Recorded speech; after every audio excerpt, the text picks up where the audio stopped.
Various components make a manga a masterpiece. An original story, exceptional artwork, and for me that means beyond understanding anatomy and perspective, but also utilizing paneling to elevate the artwork by creating subtext and context within the panels. Compelling characters that grow and change in the face of challenges, and lastly, the impact of the themes the story is trying to tell. Themes and concepts that derive emotions, discussions, and contemplation, making you think long after the book is closed. I believe that Hat Atelier is a masterpiece. I'm excited to share aspects that stand out and leave an impression on me. Warning though, spoilers are ahead, and I'll be sure to share reference links to my research in the description below. But with that out of the way, let's talk a little bit about the creator. Little information is known about Hat Atelier's creator, Kamome Shirahama, opting to wear masks during interviews and not allow recordings or photos taken during press events to protect her privacy. Something interesting to note, during my research, I came across a blog called Comfort Food Comics, unfortunately a defunct blog now, but regardless, it helped me out a lot in this case. They discovered a discrepancy online. When you search Kamome Shirahama, you get an image of a completely different artist, Ryan Gonzalez. I don't know if an intern messed up during a press release or this is all a psyops, but either way, someone perpetuated Gonzalez's image as Shirahama's. Now it's out there being used in library sites and articles, which isn't cool, but it's also interesting and kind of hilarious. It just adds to the mystery of Shirahama.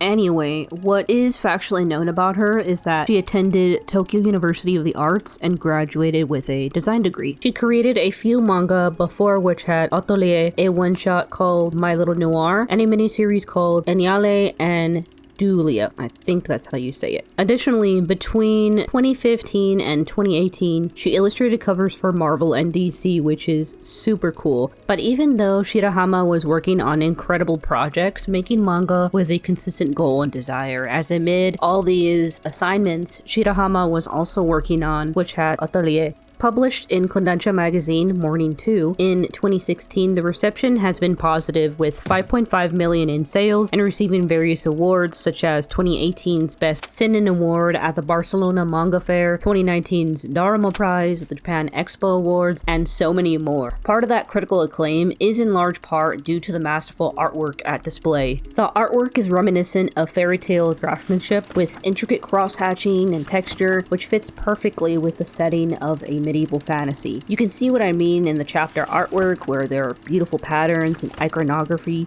indicative of medieval times. Shirahama was also inspired by the Lord of the Rings films, the 1987 manga series called Knights of Elfheim by Seika Nakayama, and Yuho Ashibe's 1981 series Crystal Dragon. These influences and art techniques culminate in a unique style. Even the paneling experimentation is something I don't see often, utilizing space to add another layer of motion and making the flow of the page seamless and breathtaking to see. You can see Shirahama's illustrator influence with some of the splash pages or spreads used to emphasize movement, entering a new location, character expressions, or pivotal moments in the story. Many of these are art pieces in themselves, and it's just refreshing to experience in a manga.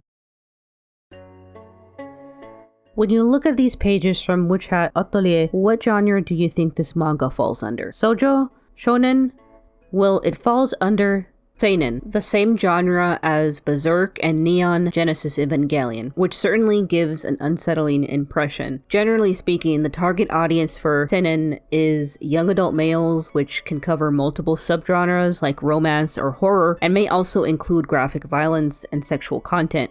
Hat Atelier is not completely grim and dark like the aforementioned series, but Hat Atelier manages to weave an uplifting fantasy story while balancing uncomfortable and sometimes dark themes. In part, the choice to publish Witch Hat under the seinen genre makes the reading experience one of the most unique and satisfying ever. That's just one of the many reasons this manga is so great. At one moment, Koko, the main protagonist, could be learning about the wonders of magic, and the next, she could struggle with personal guilt and moral dilemmas on a societal level. This juxtaposition of themes goes even further with occasional educational content like cooking recipes, which are now compiled into books that you can purchase. yes. In regards to why the series is seinen and the balance of child-friendly themes as well as adult themes, the creator Kamame Shirahama stated, "Seinen is kind of unique in a sense. It's kind of like a mixed bag of topics. It doesn't quite fit into a particular demographic, and it's really just a matter of exploring the story. So when I got a chance to write for a seinen magazine, I started thinking that this manga wasn't just for a mature male audience, but for a wider audience as well. In that sense, seinen manga is like a genre of all genres in Japan. As for my own manga, I do actually consider children around the same age as the characters the main target audience for the story, but I also like to make the story enjoyable for a broader audience."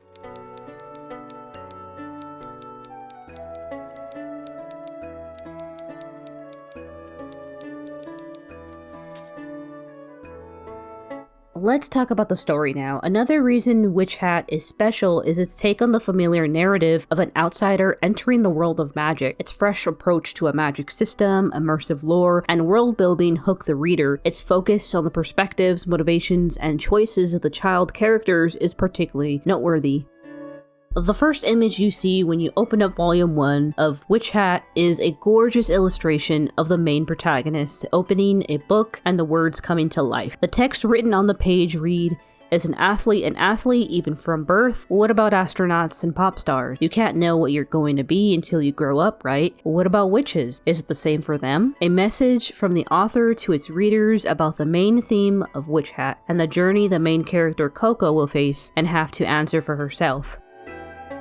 Young Koko is bright-eyed and curious. She lives with her mother who runs a tailor shop, and although she loves helping her mom and is a skilled tailor herself, Koko yearns for more. She constantly muses that she wishes she was born a witch. Koko loves magic and wants to understand it, but it's a known fact in this world that there are people born with magic and without, and Koko was born without. However, her understanding of magic completely changes when she meets a man named Quifri. Quifri visits the shop one day looking for materials, and as luck has it, some local kids mess with another customer's carriage, causing the wheels to fall apart. Quifri offers to use his magic to fix it, revealing himself to be a witch. Koko is beyond excited to witness magic in person, but unfortunately, Quifri requests to be alone and asks Koko to keep watch. It's then she discovers the truth.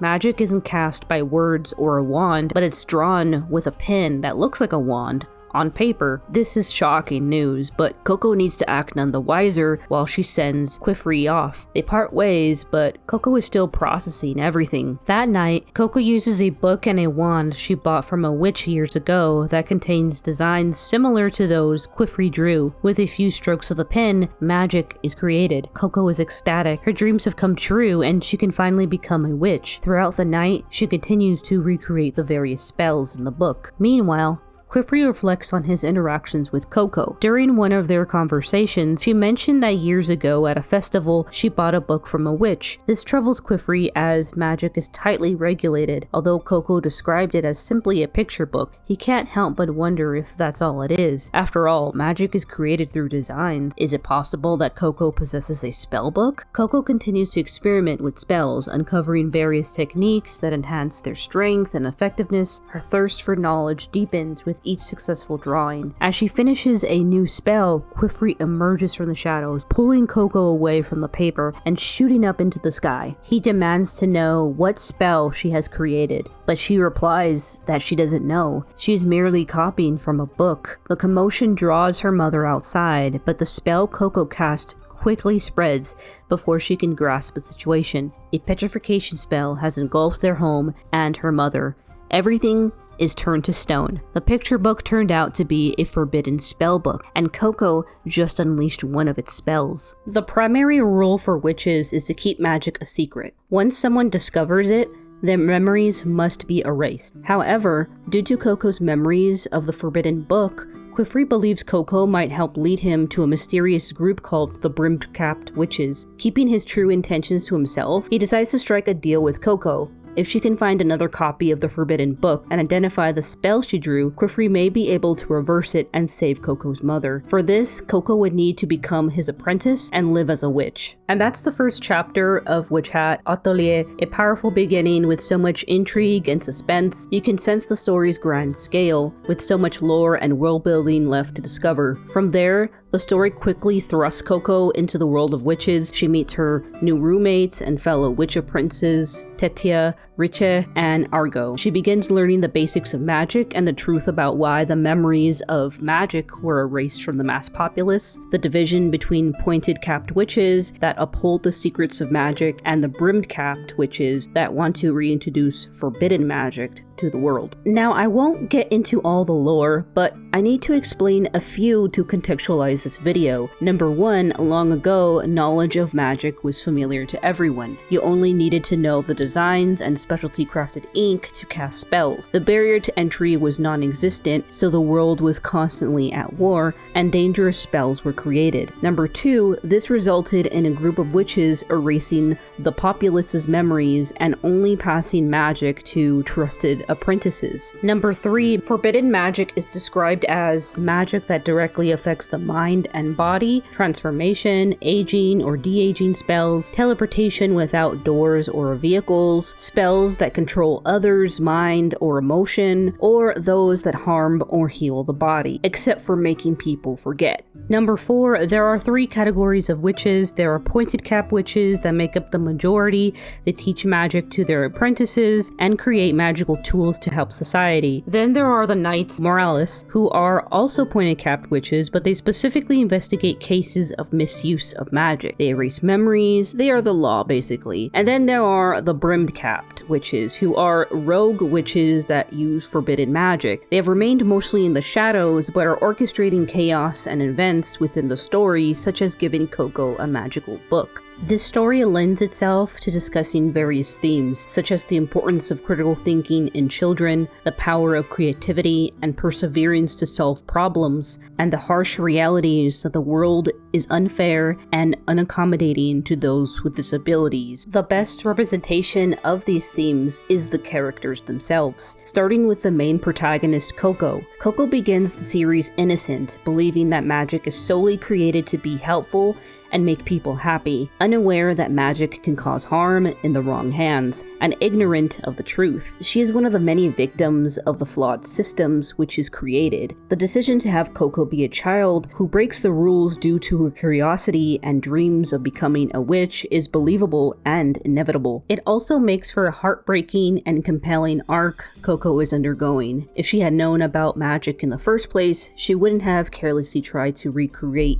unknown spells and caused her mother to be petrified. The effects afterward are devastating, feeling guilty for petrifying her mother, of course, but also because she is now among the chosen ones who know about magic and reap the benefits that come with it. Witches are afforded many advantages above those without knowledge of magic, such as education, a path towards a future, and the conveniences and life-changing abilities magic brings. However, she is reminded repeatedly that she is an outsider, neither belonging to the world of witches nor the life of a regular human. This is the internal struggle Coco faces every day, and it's made worse by the many instances where she is directly blamed for using forbidden magic and labeled as an outsider, unworthy of magic. It's so frustrating to read because Coco didn't know better. It's not her fault. It's the system. Still, rather than giving in to despair, she forges ahead to become a knowledgeable witch, righting her wrongs and upholding her ideas of the ideal witch by helping others. Forgoing a proper night's sleep over studying magic,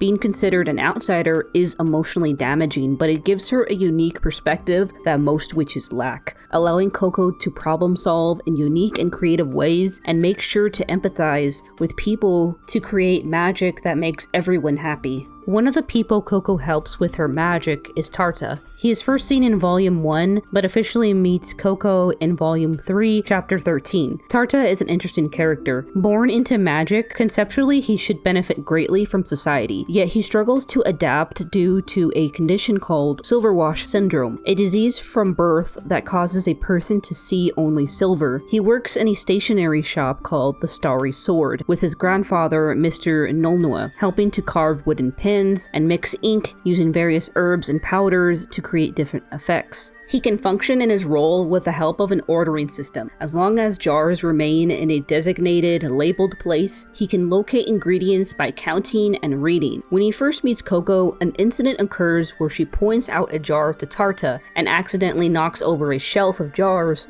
along with their labels. Koko tries her best to help, but only frustrates Tarta as he reveals he can't distinguish colors and that no matter how hard he tries, he can never become a witch due to his silver watch. This struck me as interesting because witches create magical contraptions all the time that help regular people, yet no one extends help to their own or to anyone who is different or has a disability. It's understandable then that unlike Koko, Tarta never yearns for more because from his perspective, everything is in absolutes. He tells Koko there's nothing you can do to help. We've all got things we're capable of and things we're not. This concludes their interaction until chapter 15 when Koko develops a fever from overworking herself. Tarta bumps into Quifri as he transports Koko to a doctor. Tarta helps them locate a doctor quickly and ends up staying beside Koko while Quifri addresses another matter. As Koko's symptoms worsen, Tarta tries to locate medicine but is stumped to find that none are labeled. He attempts to rule out the bottles that contain water and further eliminates those with the wrong consistency. But unfortunately, he is still left with 3 bottles and feels helpless. Koko stirs from bed and says she has a spell that can help Tarta, a spell to reconstruct an item. It doesn't turn out right initially, but Koko is too tired to correct it. Tarta sees the vision though, tweaking it to fit his needs and successfully creating a spell that reveals a medicine's original form. For the first time, he feels he can exist in the world, regardless of his previous limitations, and he believes in Koko's philosophy that magic can make the impossible possible. He starts to dream again.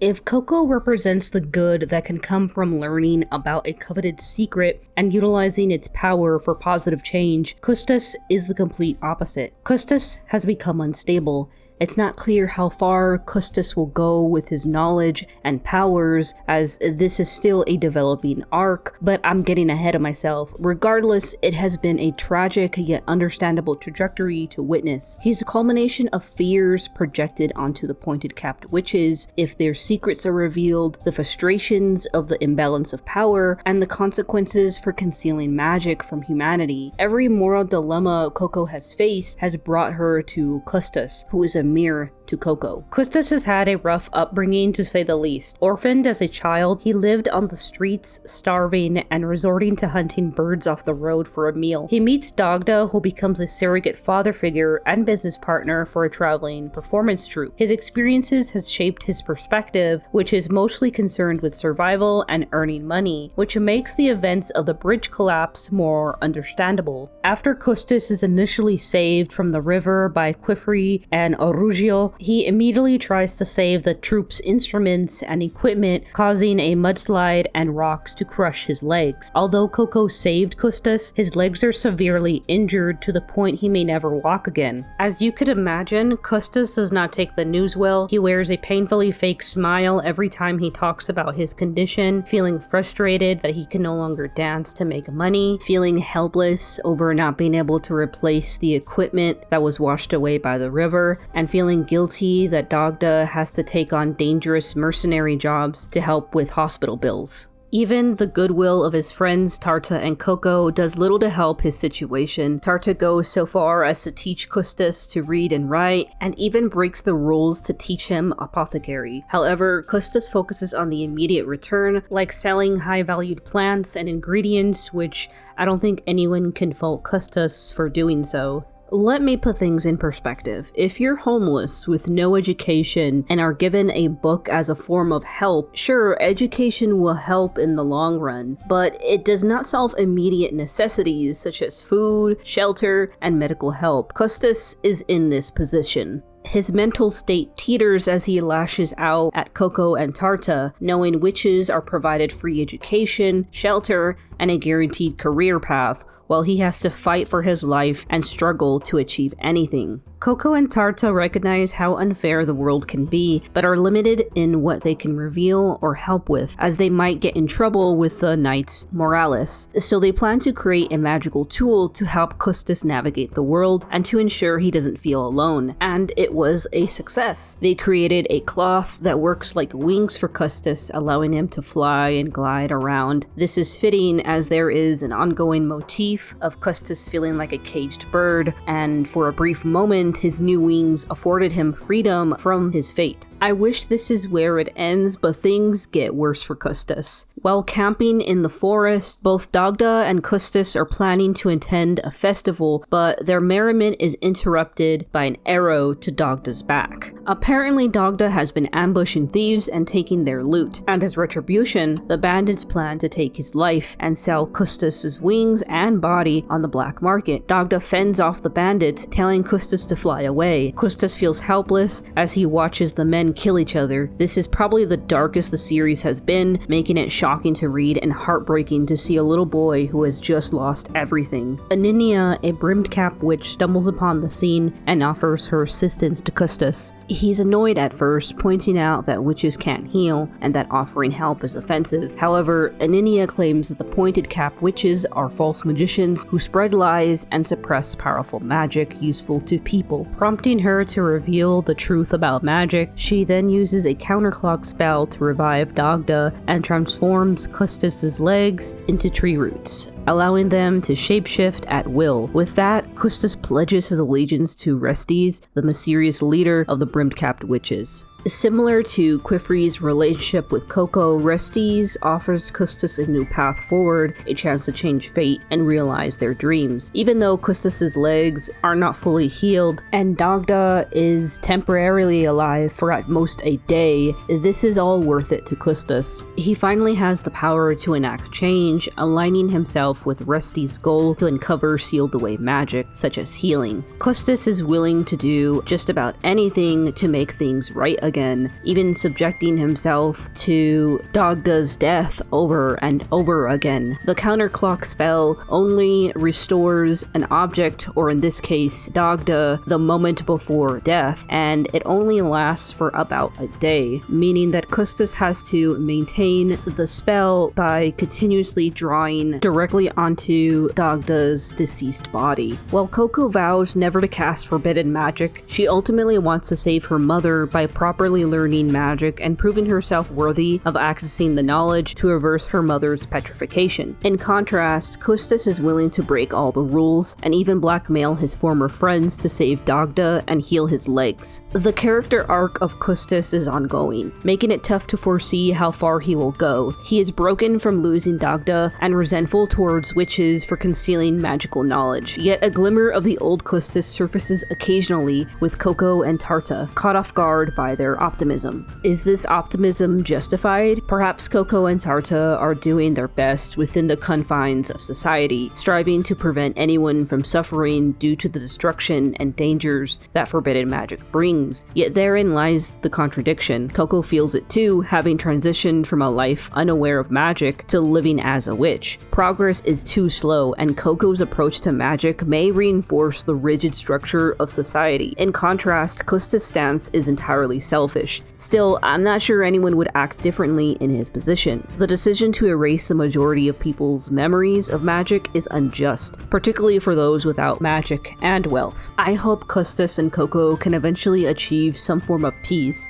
Both are caught in the dilemmas of their ancestors, which cannot be easily resolved without conflict and sacrifice. Custas' rage, along with that of others like him, will undoubtedly compel the world to change, and I can't argue with that. Naturally, there's always a risk that war could erupt again, and that some individuals might create destructive magic. While that's not ideal, erasing people's memories isn't a solution. Custas makes a compelling argument in Volume 9, Chapter 51, stating, what about all the other dangerous tools people put up with? 'Cause they're useful? How about fire? Or knives and swords?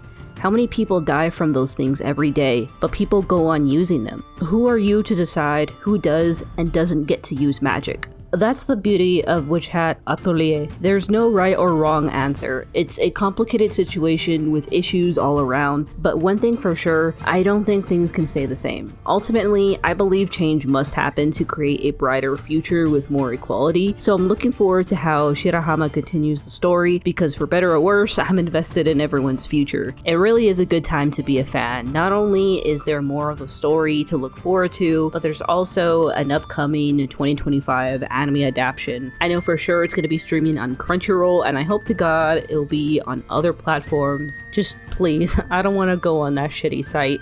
And with that, I have said everything I wanted about Hat Atelier. There are many characters in the series worth exploring, like the mystery behind Quifree, or the amazing character growth of Argo from Coco's bully to an ally. However, many character motivations are still unexplored, the character list is very long, and my time is limited, so this is where the video will end. Thank you so much for watching, I appreciate it, and now I'm going to read volume 13 of Hat Atelier because I have yet to read it. So until next time, take care.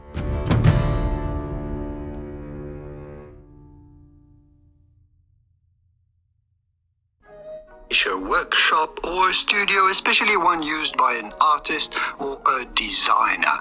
How would you go about pronouncing this in French originally? Atelier.